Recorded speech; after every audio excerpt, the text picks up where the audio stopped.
गुजरात चुनाव, अशोक गहलोत और मल्लिकार्जुन खड़गे का विपक्ष पर हमला।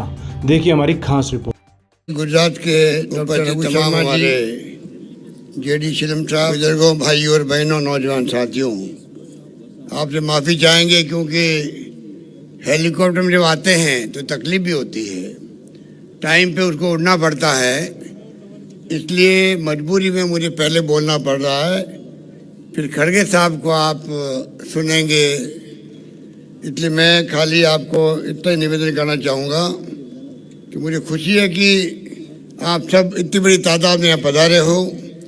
पूरे गुजरात के अंदर माहौल कांग्रेस के पक्ष में है, सरकार विरोधी लहर चल रही है। गुजरात के अंदर पिछली बार में राहुल गांधी जी के साथ में यहाँ प्रभारी था आपका, तब जो सरकार के खिलाफ माहौल था उससे ज़्यादा माहौल इस बार गुजरात में दिख रहा है।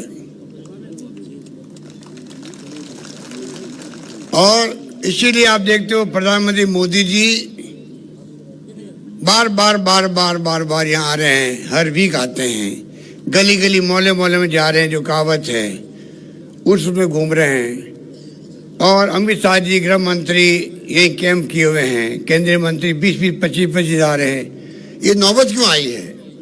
अगर सुशासन देती बीजेपी तो ये नौबत नहीं आती, क्योंकि कोरोना में लोग मारे गए, परवाह नहीं करी इन्होंने। 70 लोग नकली शराब पी के मर गए, कोई परवाह नहीं करी। मोरबी में 135 लोग मर गए, जांच तक नहीं बिठाई हमारी मांग पर। हाई कोर्ट जज की जांच होती, दोषी पकड़े जाते तो कम से कम आगे भय रहता लोगों में, अगर लापरवाही करेंगे तो जेल जा सकते हैं, वो भी काम नहीं कर रहे। आर्थिक स्थिति खराब है, राहुल गांधी यात्रा कर रहे हैं, किसके लिए कर रहे हैं? पूरे देश के लिए कर रहे हैं, उसमें गुजरात भी आता है। यात्रा किस बात की है? महंगाई कमर तोड़ चुकी है लोगों की, भयंकर महंगाई है, बेरोजगारी भयंकर है। माँ बाप पूछते बेटों का क्या होगा बड़े होने पर, नौकरी ना प्राइवेट है ना गवर्नमेंट की है, ऐसी आर्थिक स्थिति बन गई गुजरात की। छोटे छोटे उद्योग भी बंद हो गए हैं। ऐसे हालात में गुजरात चल रहा है। कोई जमाने में बहुत मजबूत राज्य था ये, 27 साल से ये बैठे हुए हैं सरकार के अंदर। एक मौका दोगे आप कांग्रेस को तो आप देखेंगे कि मोदी जी को भी चिंता लगेगी, एनडीए गवर्नमेंट के मंत्री को चिंता लगेगी हम हार क्यों गए गुजरात के अंदर, क्योंकि महंगाई की हमने चिंता नहीं करी, बेरोजगारी की चिंता नहीं करी, देश में शांति, भाईचारा, प्यार, मोहब्बत होना चाहिए, जो राहुल जी कहते हैं हिंसा नहीं होनी चाहिए राजनीति के अंदर। ये राहुल जी की यात्रा का उद्देश्य है। तीनों उद्देश्य वही है जो आम नागरिक सोचते हैं कि देश के अंदर आर्थिक विकास हो, रोजगार मिले, महंगाई कम हो और शांति भाईचारा कायम रहे। इतने मैं कहना चाहूँगा आपको, एक मौका है आपके सामने, आप आशीर्वाद दीजिए कांग्रेस के हमारे उम्मीदवारों को, जरमा बहन को, हरीश भाई को, फतेह सिंह जी को कामयाब कीजिए, सरकार बनाइए कांग्रेस की। और आपको मैं अंत में कहना चाहूँगा, जो वचन कहे हैं राहुल गांधी जी ने आपको, 11 वचन कहे गए हैं।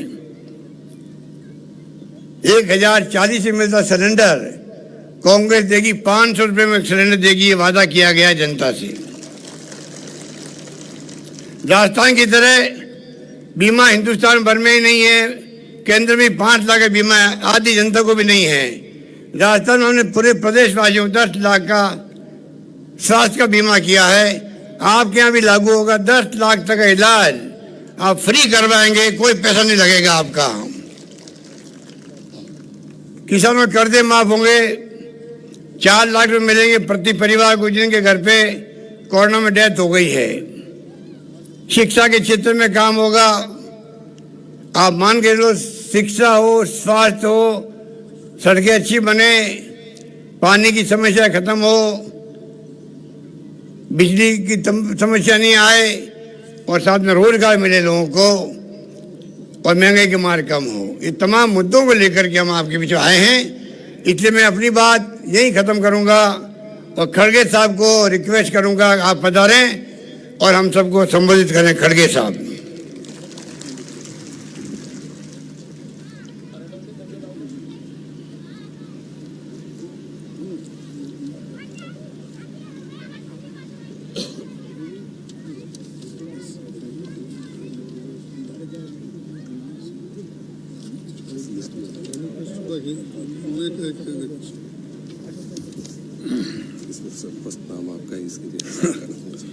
ठीक है।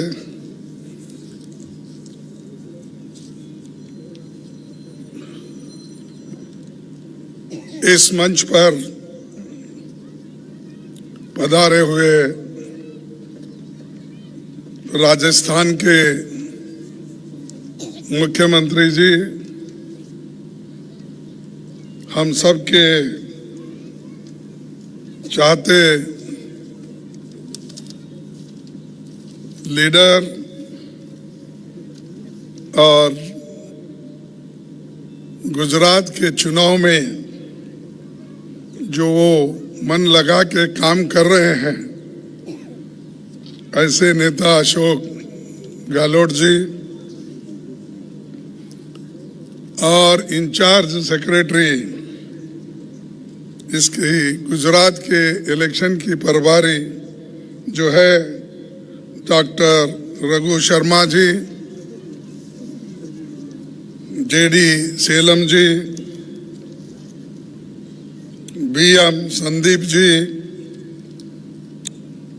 हरेंद्र भाई वालन जी, श्रीमती जरमा बेन जी, हरीश भाई वासवा जी, फतेह सिंह भाई वासवा जी और हमारे महाराष्ट्र से पधारे हुए बैकवर्ड के नेता श्री हमारे मोंगे जी और मेरे साथ आए हुए श्री हमारे एमपी साहब नासिर हुसैन जी और इस मंच पे बैठे हुए बाबा सिद्दीकी जी और सारे नेतागण हैं।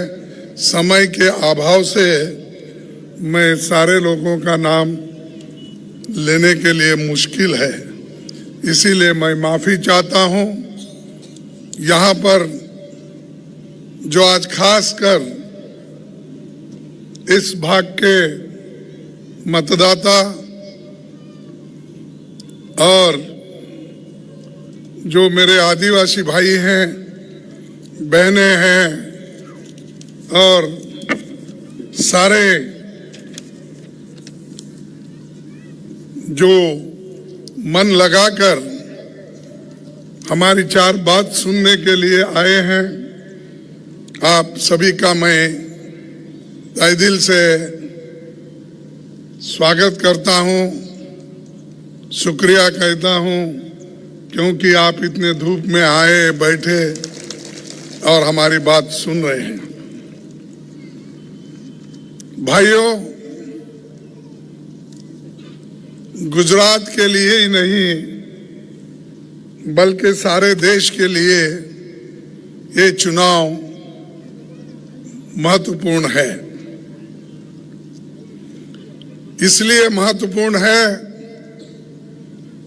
कि आज बीजेपी सरकार यहां पर 27 साल से हुकूमत कर रही है और 27 साल में जनता की समस्या अगर हल नहीं कर सकती तो जनता को यह अधिकार बाबा साहब अंबेडकर ने अपने संविधान में दिया है, इनको 5 साल के बाद निकाल फेंकने का। तो आपको यह अधिकार है कि अच्छी सरकार को चुनने का। और हमेशा डबल इंजन सरकार की बात करते हैं यहां, वो भी प्रधानमंत्री जी। अरे ठीक है भाई, आपका डबल इंजन बहुत दिन से चल रहा है यहां, 8 साल तो आप डबल इंजन में हैं, उससे पहले भी आप सरकार में थे। अगर डबल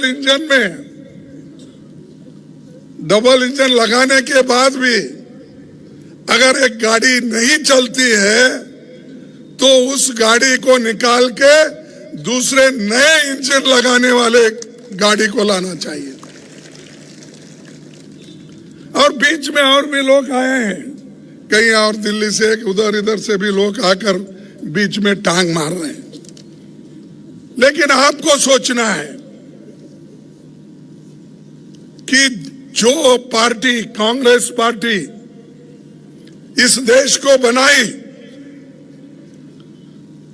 महात्मा गांधी जी ने आजादी दिलाई, वल्लभ भाई पटेल ने देश का एकता बनाने का पूरा काम किया,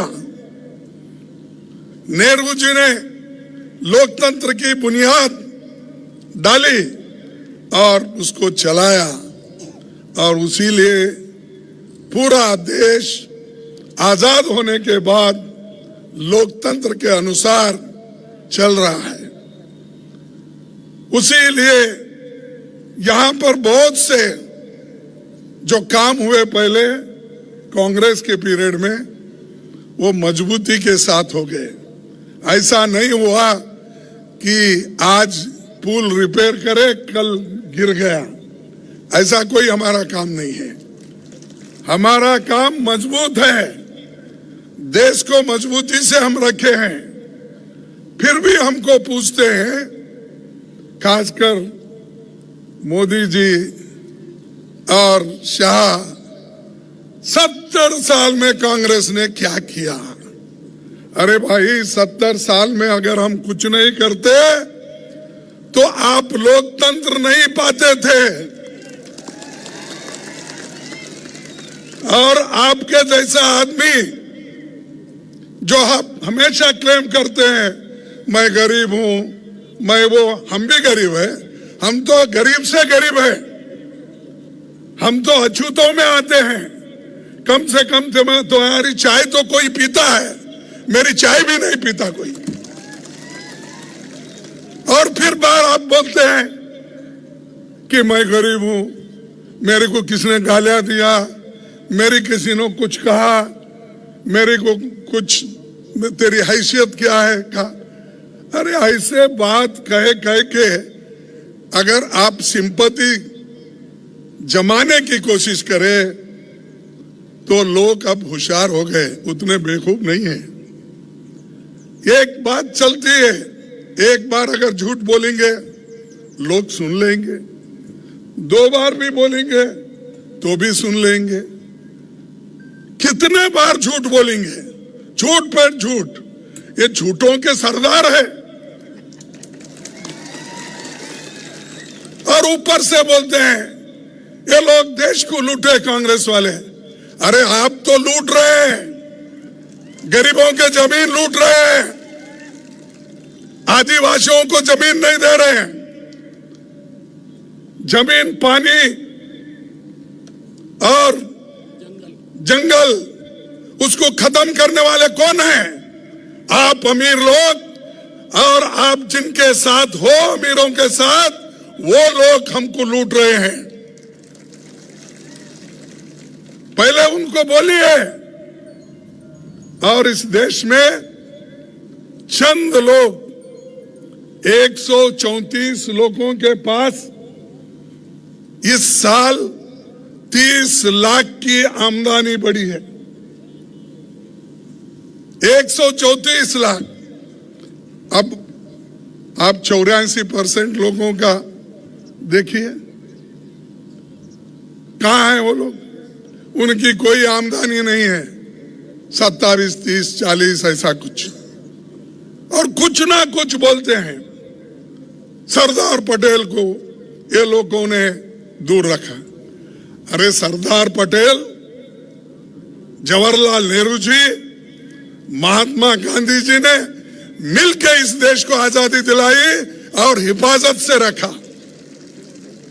और बार बार भाई, कभी मैं पूछता हूं, जिस पंडित जवाहरलाल नेहरू जी का तो छोड़िए, क्योंकि वो हमेशा उनके खिलाफ बोलते हैं, कभी आरएसएस के ऑफिस में, बीजेपी के ऑफिस में वल्लभ भाई पटेल की फोटो कभी लगाए 20-30 साल पहले? कभी उनके बारे में वो कहते थे कि वो अच्छे थे? कभी नहीं।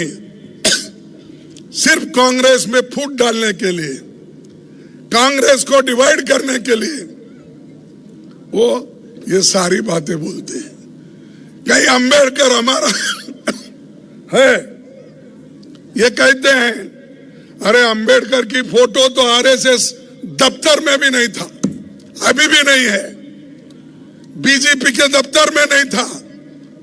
अब वोटों के लिए उनको नमन करते हो, कहते हो अंबेडकर जी को हमने सब कुछ यहां पर क्या है, हाँ, अंबेडकर जी को ये कभी नहीं चाहे, उल्टा हमेशा उनका खिलाफ काम करने वाले वो हमको आज बोल रहे हैं कि बाबा साहब अंबेडकर के बारे में, वल्लभ भाई पटेल के बारे में, महात्मा गांधी जी के बारे में। अरे महात्मा गांधी जी को गोली से कौन मारा? उनकी जान किसने ली? बताओ किसने लिया? गोडसे ने लिया। गोडसे कौन थे? इनके सभी नजदीक के लोग थे। आरएसएस और पहले जो जनसंघ कहा जाता था या हिंदू महासभा कहा जाता था, उन्हीं के लोगों ने तो गोली से मार दिया महात्मा गांधी जी को। अब महात्मा गांधी जी के बारे में बहुत प्यार आ रहा है, गांधी जी का इंसल्ट, गुजरात का। अरे गुजरात बनाने वाले भी महात्मा गांधी, गुजरात बनाने वाले भी नेहरू जी, गुजरात को बनाने वाले भी वल्लभ भाई पटेल। और मैं एक बात पूछता हूं, अगर कोई कहीं किसी सभा में आप लोगों को मोदी और शाह साहब मिले तो पूछो, क्या साहब इस गुजरात को मोरारजी देसाई ने कुछ नहीं किया? मेहता जी ने कुछ नहीं किया? और जितने लीडर गुजरात के हुए 10-20 अगर मैं गिनते जाऊं तो उन्होंने कुछ नहीं किया। इन्होंने 8 साल में सब कुछ किया या 27 साल में ही पूरा किया। अरे आप 27 साल हुकूमत करने के बावजूद भी लोग भूखे मर रहे हैं। छोटे छोटे बच्चों का हिंदुस्तान में अगर दूसरे बच्चों से कंपेयर करेंगे, सबसे कम पौष्टिक आहार कहां मिलता है? तो गुजरात में कमजोर बच्चे पैदा होते हैं। इसके ऊपर ध्यान है, क्योंकि उन्होंने अदानी और अंबानी को मोटा बनाने में लगाया है, बच्चों की क्या ख्याल करेंगे? तो ये जो है, ये लोग हमको सिखाते हैं। मैं आंकड़ों के साथ उनको कह सकता हूं, लेकिन समय का अभाव है। मैं इंडेक्स दे सकता हूं कि सारे हिंदुस्तान में किस किस राज्यों में बच्चों का पौष्टिक आहार कहाँ है, उसकी हाइट कितनी है और सेक्स रेशियो कितना है, बता सकता हूं। लेकिन मुझे उतने डिटेल में जाना नहीं है। आपसे मैं एक ही विनती करूंगा, क्योंकि आप ये बहुत पिछड़ा हुआ भाग है, आदिवासी लोग ज्यादा रहते हैं, गरीब लोग ज्यादा रहते हैं, और खास करके हमारे युवाओं को नौकरी नहीं। मैं पूछता हूं, 27 साल हुकूमत करने के बाद 8 साल केंद्र में मोदी जी प्रधानमंत्री रहने के बावजूद यहां के युवा, उनको क्यों नौकरी नहीं मिल रही? ये सवाल मैं पूछता हूं। सरकार में 5 लाख वैकेंसीज हैं। जब सरकार में 5 लाख वैकेंसीज है तो आप भर्ती क्यों नहीं करते? अब बोल रहे हैं इलेक्शन आया, हम इतनी नौकरियां देंगे, और उसमें मोदी साहब तो खुद सर्टिफिकेट बांट रहे बच्चों को अपॉइंटमेंट के। अरे वो काम तो क्लर्क करता है हर डिपार्टमेंट का। हर डिपार्टमेंट में जो अपॉइंटमेंट ऑर्डर क्लर्क इश्यू करता है, वो काम आप कर रहे हो। देश में 30 लाख वैकेंसीज है, रेलवे हो, पोस्ट ऑफिस हो, टीचर्स के हो और पैरामिलिट्री के हो, ये सभी अगर आप हिसाब लेंगे, मैं ये हिसाब कहां से लिया? उन्हीं के पास से लिया हूं। स्टार्ट और अनस्टार्ट प्रश्न डाल के जो उत्तर आए हैं उसका पूरा टोटल करके मैं बता रहा हूं 30 लाख वैकेंसीज देश में है, लेकिन आज 45% हमारे युवा जो 18 से 35 साल के अंदर है उनको नौकरी नहीं है। और इन्फ्लेशन तो बढ़ रहा है। गरीबों की बात करने वाले इन्होंने जीएसटी लगाया, कहीं पे लगाया? आटे पे जीएसटी, बच्चे जो लिखते हैं नोटबुक पे जीएसटी, रबर पे जीएसटी, दूध पे जीएसटी, आटे पे जीएसटी, तेल पे, हर चीज पे जीएसटी लगाए हैं। और गुजरात बहुत आगे गया बोलने वाले, मैं उनको पूछता हूं, यहां पर पहले 2 लाख रुपए कुछ डेट था इसका कर्जा, अब तो नजदीक 4.5 लाख है, नहीं 4.5 लाख करोड़। इतना बोझ तुम्हारे ऊपर है। ये वो देने वाले नहीं है, शाह देने वाले नहीं है, मोदी अपने जेब से देने वाला नहीं है, अदानी अंबानी देने वाला नहीं है। ये आपके जेब से ही निकालेंगे, आपको ही वो कर्जा भरना होगा। और ऐसे लोगों को फिर आजमाते हो, जिनको आजमाए हैं आप, जिनको देखे हैं, फिर उनको आजमाने की जरूरत नहीं। एक बार चांस दो कांग्रेस को। कांग्रेस है गरीबों की पार्टी है। कांग्रेस जो कहती है वो करती है। हम जुमलेबाजी नहीं करते। हमने कहा गरीबों के पेट भरने के लिए खाना देंगे, हमने फूड सिक्योरिटी एक्ट लाया। बच्चों को पढ़ाई के लिए स्कूल कंपलसरी एजुकेशन हमने लाया। जिस मजदूर को काम नहीं मिलता था उसको काम देने के लिए, उसके हाथ को काम देने के लिए नरेगा जैसी योजना लाए या नहीं लाए? तो ये सब हम गरीबों के लिए कर रहे हैं। और हमारे नरेगा योजना का मजाक उड़ाए मोदी जी और शाह जी मिलके, मजाक उड़ाए। अरे ये तो एक नरेगा स्कीम, नरेगा स्कीम, ये जो योजना है ये बेकार योजना बोले। और वही नरेगा कोविड में काम आया। वही नरेगा के वजह से लाखों लोग अपना जीवन बचा लिए। तो भाइयों, समय हुआ है। शर्मा साहब मेरे पीछे बैठे हैं, मेरे शर्ट खींचने का बाकी एक ही है, तो इसीलिए मैं ये आपसे बात करूंगा। और जो हमारी चुनावी घोषणा है वो तो पहले बोल चुके हैं। और जो डेडियापाड़ा से जहां जर्मा बेन यहाँ पर कैंडिडेट हैं, और नर्मदा से हरीश वसावा, और जगाड़िया से फतेह सिंह को आप अपना अमूल्य मत दो। हाँ, सभी लोग, क्या हमारे पास पहले कहावत थी 78 में, न जात पर न पात पर, मोर लगाओ हाथ पर।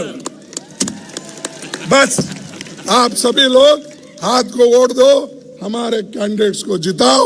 आप सबको मेरा नमस्कार, धन्यवाद।